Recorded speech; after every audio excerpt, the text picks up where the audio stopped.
Hi everyone, welcome to Nollywho. Nollywho is a production of Clout Africa, and the show explores the contributions of Africans on the continent and Africans and Black people in the diaspora to film and television. We specifically focus on Nollywood and as well as other, I would say, film industries on the continent. My name is Edwin Okolo, and today I am joined by Frank, our resident critic. Hi guys, very excited to be here once again. Yes, Frank and I have covered a whole plethora of topics about Nollywood. We've covered films like Omogeto and Namaste Wahala. We've talked about the future of Nollywood. We've talked about the coronavirus.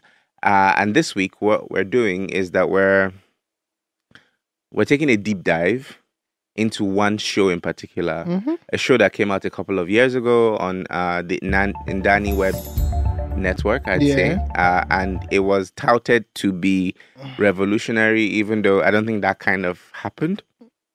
We're talking about Lagos Big Boy, which was supposed to be the first Ndani show that focused specifically on Lagos youth culture. Yeah. Because most of their shows have been about love and relationships and marriage. This was supposed to show like a slice of life of what it's like to be a young person in Lagos, hustling, living above your means, trying to figure it all out. And of course, they brought Dario Olaitan to direct. And Dario Olaitan at that point had shown that he was really good with exploring youth culture in Nigeria with his film Ojukokoro and Knockout Blessing. Yeah. These two films. So they both were good. So I think they wanted to see if he could bring that magic to television. And so that's why he was brought on to direct the show. The show also had Chewy Chu, who was a presenter for Pulse and was trying to transition into television and film. It had Bolly. Bolly was a comedian who had gained some popularity in the UK and wanted to transition to film. And then had Tosan Welts. Tosan Welts at that time was working as an MC and a hype man, and he was also trying to transition into television. So those were the core people. They had one person, leads but I don't remember on the show. There was one other person, but I can't remember who he was. But yeah, so those were the core leads on the show. Frank, did you see Lagos Big Boy, like the whole thing? I did. I think so. I don't remember now, but I know I saw a few episodes, and I got to a point where I realized that maybe I should stop watching. I think very recently, peculiar to me, I have realized that there are a couple of things that I necessarily don't have to watch till the very end. And so when I get to a point where I'm like, oh, this doesn't work for me anymore, and I think that Lagos Big Boys was one of it. I'm not sure if I got to the tail end, but I know that I got to a reasonable point where I realized that, yes, there was something wrong with it somewhere, and I just couldn't, like, it was just like, I'm not sure it was just one thing. I think it was a lot of things actually, and I just sort of ruled it off for me. I saw it till the end. Oh, okay. Wow. Yes, because I was kind of committed to the show because I felt that at the very least, if I gave it views, even if it was a bad attempt, it would show that people had interest in that kind of show. And Ndani would feel, inspired to try again, try better. Which makes sense. That hasn't happened, but it's been like more than 2-3 years. Yes, 3 years so I'm not even sure it's making a comeback again. I don't think it's going to get a second season. I don't think so. But I guess the thing that I was really worrying for me about Lagos Big Boy was that its leads were people who didn't have experience in film.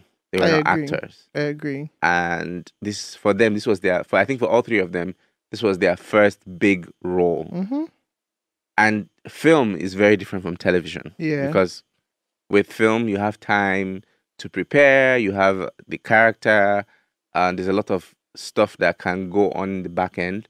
But with television, especially because I think Lagos Big Boy was like 10 or 12 episodes. I think it was. It was within that range. You have to take one character and do a lot of exposition over a long period of time while still holding the attention of your audience. We need to be able to care about the character to follow as much as we cared about in the first episode at the 10th episode. And I just didn't think that all those three people were equipped to carry a show like that. So it was challenging. I agree with. So I think I'm oftentimes I'm actually torn with, because I actually get it from a perspective of, we need to let new talents. New talents. But I also feel like maybe we should have like a fusion. There are a few times that I have seen stuff. I'll give you a very good example is Living in Bondage. So with Living in Bondage, Breaking Free, if you Swanky was, brilliant. And I think that was his first time, so I didn't have any. Not his first time. Apparently he's been in Nollywood for a long time. Oh wow, okay. That was his first lead role. Exactly, yeah. So I know I hadn't seen him prior to that, and I watched it and he was actually very good in it. But on the other hand, I watched Rattlesnake and I didn't quite feel Idia in it. I saw a few episodes. I think I saw 2 episodes of Faces, and I wasn't buying it as well. Faces is on Ndani, I think. Well. By the way, I wasn't buying Faces as well. So I feel like it's sort of like a fusion between let's get new and old people at the same time and see how it works. For Lagos Big Boys, none of them actually did it for me. Yes. To be very honest, and it was just new. I was expecting more from at the time, maybe Bolly. Yeah. Because I expected, I saw maybe a little bit of similarity between a few characters on the show to probably what his life is like. Yes. So I was expecting, he was going to bring some elements of that into, but at the end of the day, not so much. Tosan Wiltz, I would say maybe had a similar whatever, but I also didn't see him as so much of an actor. He just seemed like someone, maybe, I don't know. He just didn't seem like so much of an actor to me. So when I even saw him in it, I wasn't very surprised.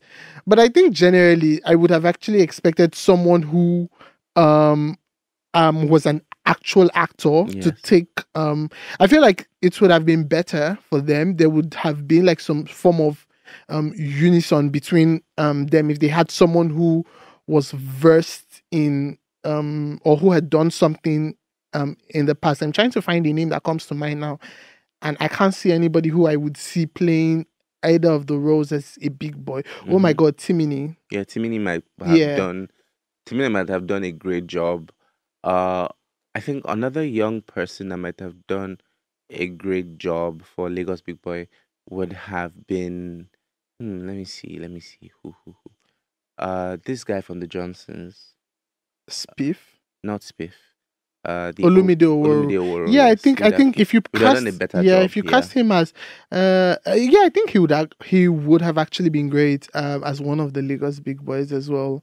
It was confusing to me because I felt that I don't really know who did the casting for the show, but I think that Dari had a hand in the casting. Okay, and that was part of the reason why I kind of did not really push against having those individuals as the leads, because I felt that it wasn't very different from the lives that they actually live.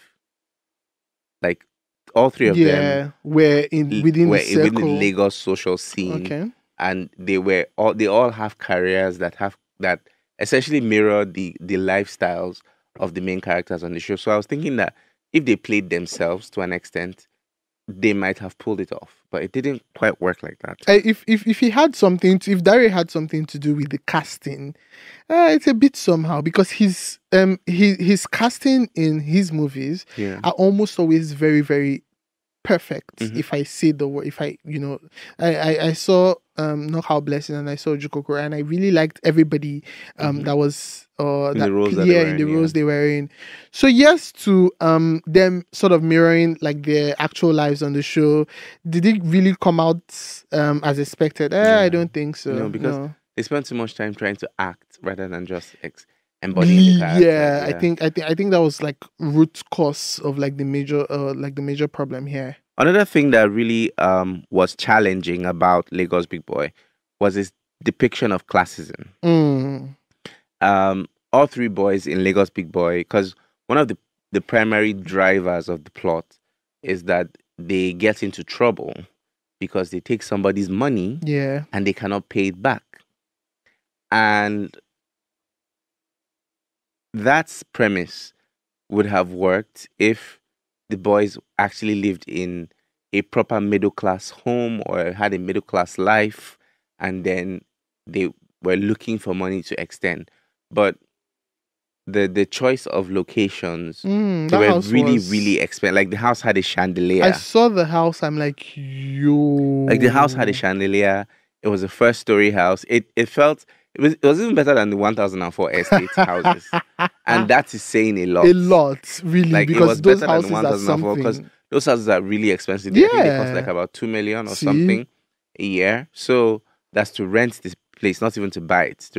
So for you to put these people who are supposed to be poor and struggling in this fancy house, and they have this fancy life because they do a lot of things, then they go to a lot of parties and they go to a lot of places where, for the kind of money that they're supposed to have and for the kind of aspiration they're supposed to represent, they simply don't have, they shouldn't have access to those things. I get it. And so it was very hard to disconnect what you were showing us from what you were telling us. You were telling us that these young people, they don't really have they don't have privilege or family support, and so they're going at this on their own, which is why they agreed to do this deal that now backfires and puts everybody in debt and puts everybody's life under threat. But they live in this fantabulous house. They roll with the finest women. They're buying like expensive drinks. It just didn't, I don't know, that disconnect was just really hard to ignore. I think it was simply a case of, oh, you wanted us to see one thing, but you were not showing us what exactly you were. Because I think if I remember, Bolly was supposed to be the failed musician. Yeah? Yes, he was. And I'm like, and Ntosan was supposed to be his manager. And I'm like, you people literally have careers that are based off each other. Mm-hmm. I know music. I mean, I haven't worked in the music industry actively, but I know it's not the easiest thing for someone who's coming up. So I'm like, I mean, we know his parents are well-to-do, but there didn't seem to be that connection in such a way that, there was something profitable they were doing. Yes, they were not Yahoo boys, at least to the best of my knowledge. So it was just something like, you are showing us, or you want us to get this feeling, but you're not really showing it to us. There was that very huge disparity there.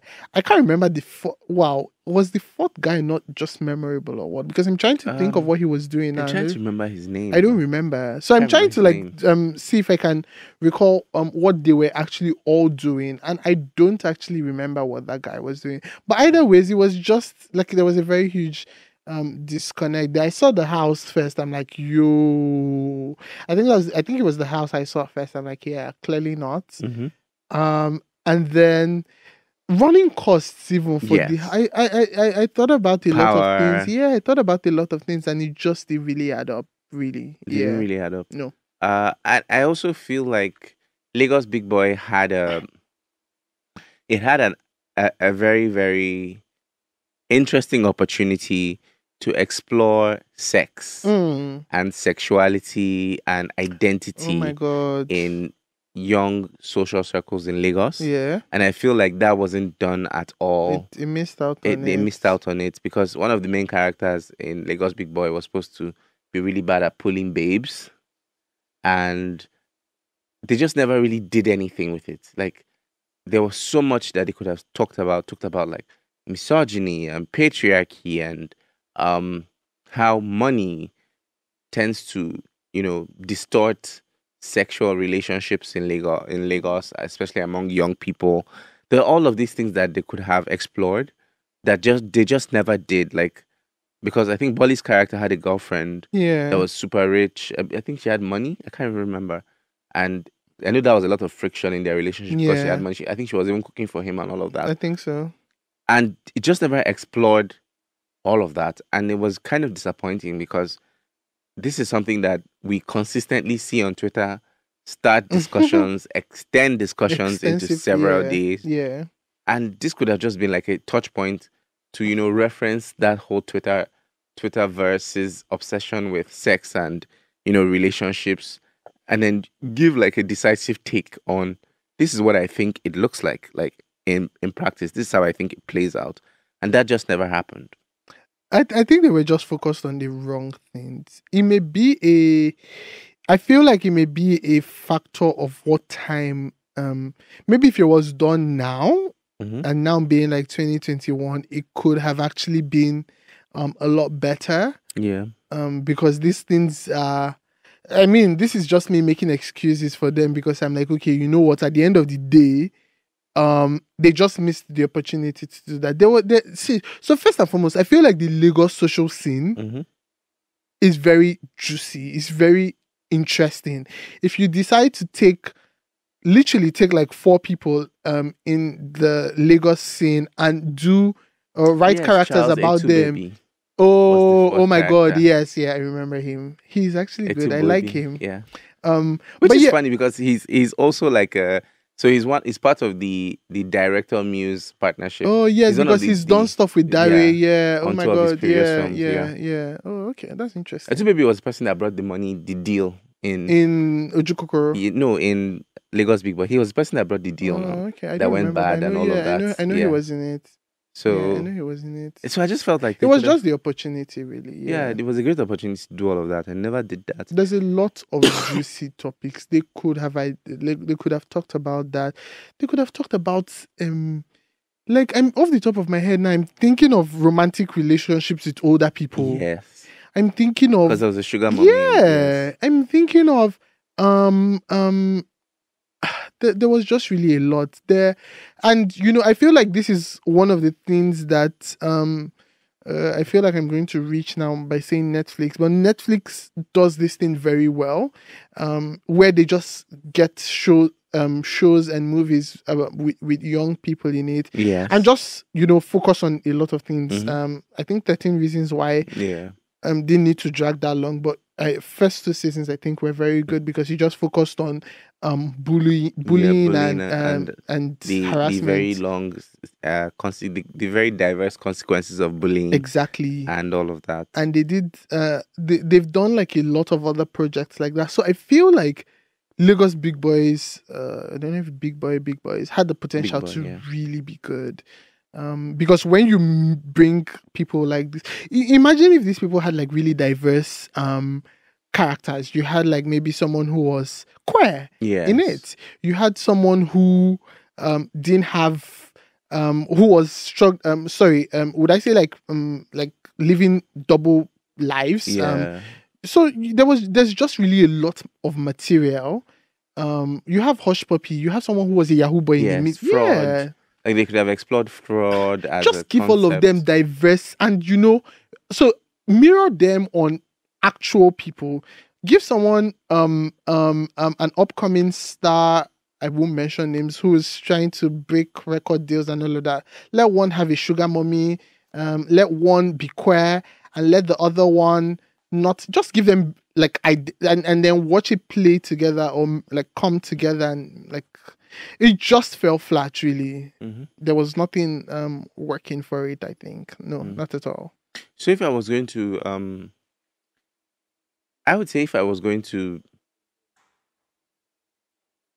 do a second season of Lagos Big Boy, the primary thing I think that I would want a show like that to explore is class migration. Class migration is the idea that thanks to education or social exposure or social literacy, a person from one class background, which is either extremely poor, middle class, rich, and elite, can move classes because they understand the culture of the higher class, they have the language and all of that.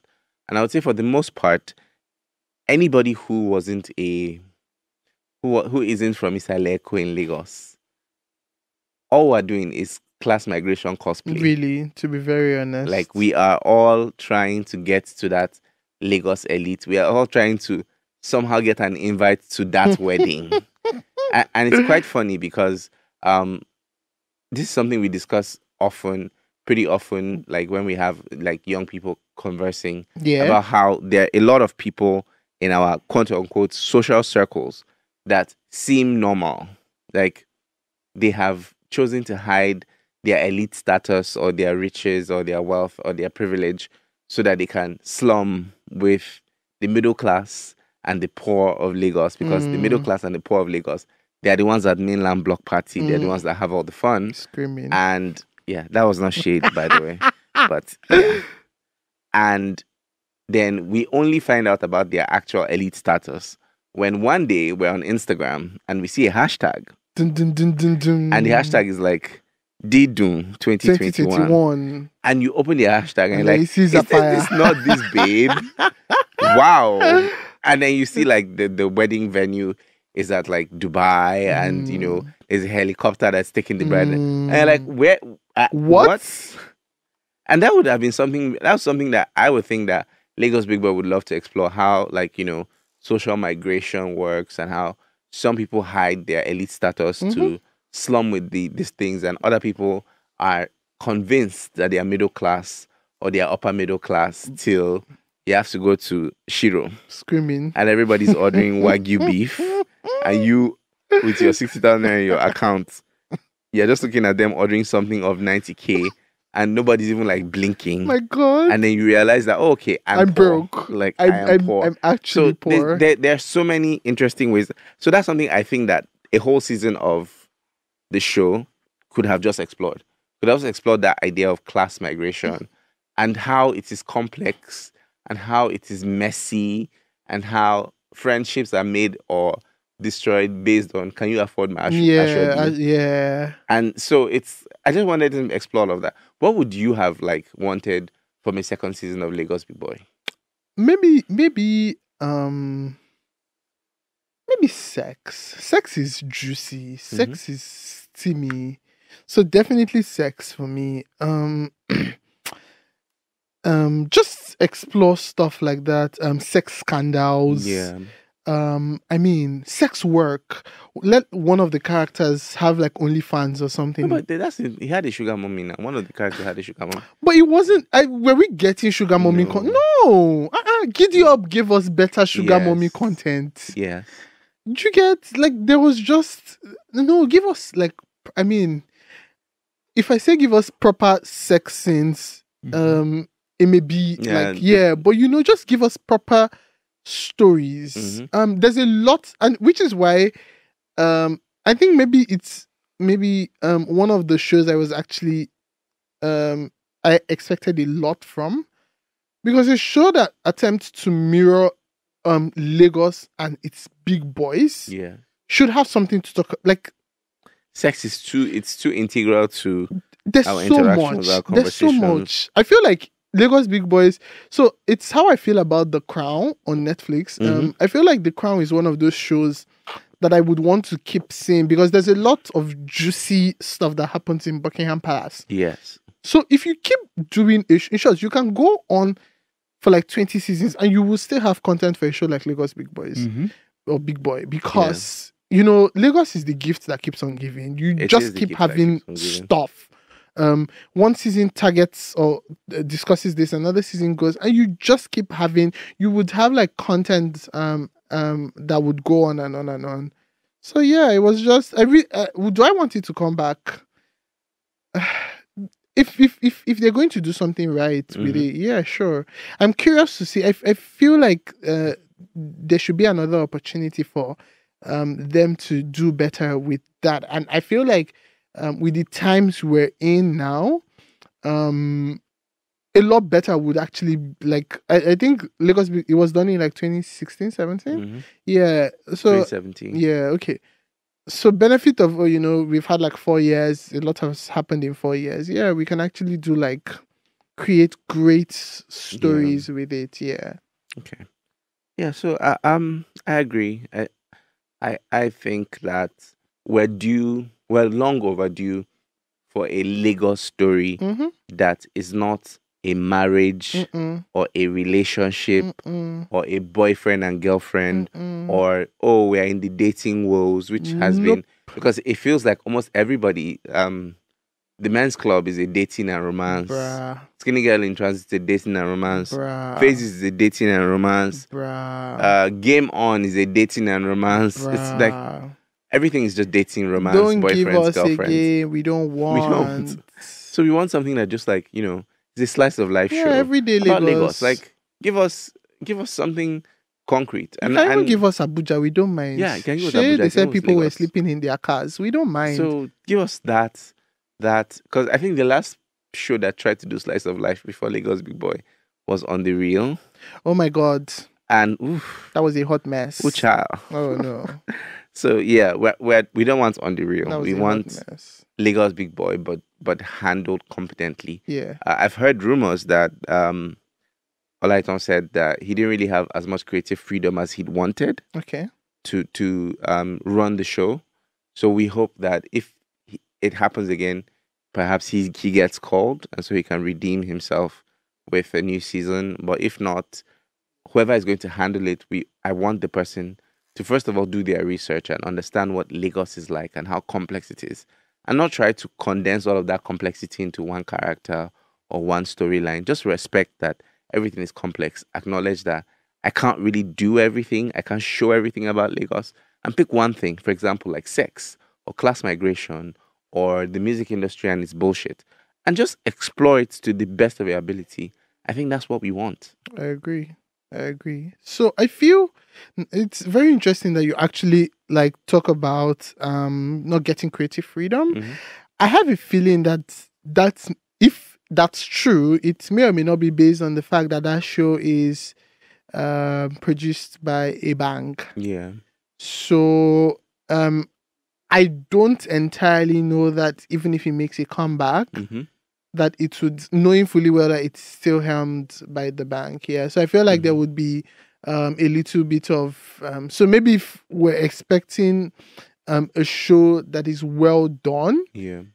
Such that, you know, most of these things that we have actually talked about are explored, it may actually be by an independent company. So yeah, whoever is going to just change the name, they'll make it Lagos Big Boy. But yeah, give us give us vibes. I remember this because we said this I think that was the first episode we did where you said something about how Black is King was just vibes. Yes. Yeah, nobody had to aspire to some long ass bullshit. Just give us vibes. Give us vibes. Like really. We're good.